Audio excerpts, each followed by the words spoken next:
অসতোষ প্রাণিক এবার ইন্দ্রাণী গাঙ্গুলিকে পথের ভিখিরিতে পরিণত করে দেওয়ার চ্যালেঞ্জ ছুড়ে দিয়ে গেল। হ্যাঁ বন্ধুরা, ভিডিওতে দেখতে থাকুন। যে মুহূর্তে কিনা ইন্দ্রাণী গাঙ্গুলিকে অসতোষ প্রাণিক বলতে থাকে যে ইন্দ্রাণী গাঙ্গুলি এরকম লোক খাটিয়ে লোকদেরকে দিয়ে দালালি করিয়ে তুমি কতদিনই বা বেঁচে যাবে বলো তো। এই অসতোষ প্রাণিক তোমাকে চ্যালেঞ্জ ছুড়ে দিয়ে গেল যে এই অসতোষ প্রাণিকের যে কনস্ট্রাকশনের কাজটাকে তুমি আটকে দিয়েছো, বরঞ্চ তার থেকেও দ্বিগুণ পরিমাণে লসের মুখে তোমাকে পড়তে হবে।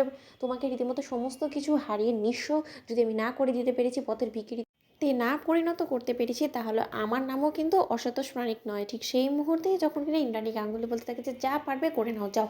ঠিক সেই মুহূর্তেই যখন কিনা অসতোষ প্রাণিকের কাছে হঠাৎ করে যখন কিনা মেঘা কল করে বসে এবং বলতে থাকে যে আমি কে সেটা আপনার জানার এতটা আগ্রহ না দেখালেও চলবে, বরঞ্চ আমি যে আপনার খুব বেশি কাজে আসতে পারি সেটা আপনি খুব ভালো করে বুঝতে পারবেন। তাই আমি আপনার অফিসে আসছি আর সন্ধ্যের দিকে, সেখানেই বরঞ্চ সরাসরি আমাদের কথা হোক। ঠিক সেই মুহূর্তে যখন কিনা অসতোষ প্রাণিকের কাছে যখন কিনা মেঘা গিয়ে হাজির হয় এবং মেঘা যখন কিনা বলতে থাকে যে দেখুন আমি আপনাকে অনেকভাবে সহযোগিতা করতে পারি, এতক্ষণে নিশ্চয়ই আপনি আমার পরিচয় সম্পর্কে বুঝতে পেরে গিয়েছেন যে আমি রীতিমতো ইন্দ্রাণী গাঙ্গুলির বড় ছেলের হবু বউ হবু বউ, এবং তার পাশাপাশি আমি খুব শীঘ্রই গাঙ্গুলি পরিবারের বড় বউ হয়ে সে বাড়িতে ঢুকবো এবং তার পর মুহূর্তে আমি আপনার আর অনেক কাজে কিন্তু এগিয়ে দিতে পারবো। যে কাজগুলো আপনি এখনও পর্যন্ত হাসিল করতে পারেননি সেই সমস্ত কাজ আমি আপনাকে রীতিমতো এই চুটকি বাজিয়ে করে দিতে পারবো। তাই তার বিনিময়ে আপনাকে আমাকে একটু সহযোগিতা করতে হবে। আমি আপনাকে যা কিছু পাইয়ে দেবো সেই সমস্ত কিছু থেকে 50% আমাকে শেয়ার্স দিতে হবে। যদি আপনি সেটা করতে রাজি থাকেন তাহলে আমি আপনাকে হেল্প করতে রাজি আছি। এবার আপনি ভেবেচিন্তে দেখুন। ঠিক সেই মুহূর্তে অসতোষ প্রাণিক যখন কিনা বলতে থাকে যে কিন্তু এই সমস্ত কিছু করে তো আপনি রীতিমতো আপনার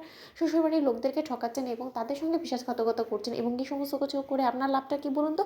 ঠিক সেই মুহূর্তে মেঘা যখন কিনা বলতে থাকে যে তারা রীতিমতো আমার সব থেকে চরমতম শত্রু, তারা আমার বোনকে অন্যায় অবিচার করে পুলিশের হাতে তুলে দিয়েছে। এবং আপনি নিশ্চয়ই জেনে থাকবেন যে ঈশানের রীতিমতো দেবলীনার সঙ্গে বিয়ে ঠিক হয়েছিল এবং তার সঙ্গে রীতিমতো বিয়ের আসরে দেবলীনার সঙ্গে তার বিয়েটা ভেঙে যায় এবং তার পর মুহূর্তে অনুশ্রীর সঙ্গে ঈশান গাঙ্গুলির বিয়েটা হয়। সেই দেবলীনা চ্যাটার্জিরই বোন হলো গিয়ে আমি। তাই আমি আমার বোনের প্রতিশোধ নেওয়ার জন্য সে বাড়িতে ঢুকছি এবং আমি যখন কিনা একটা সুযোগ পেয়ে গিয়েছি যে আপনার ধারাতে আমার প্রতিশোধ নেওয়াটা পূরণ হয়ে যাবে এবং আপনার প্ল্যানটাও এক্সিকিউট করা হয়ে যাবে, তাহলে ওয়াই নট। এবার আপনি ভেবে দেখুন আপনি কী করবেন। ঠিক সেই মুহূর্তেই অসতোষ প্রাণিক যখন কিনা বলতে থাকে যে ঠিক আছে, আপনার একটা ছোট্ট পরীক্ষা আমি নিতে চাই।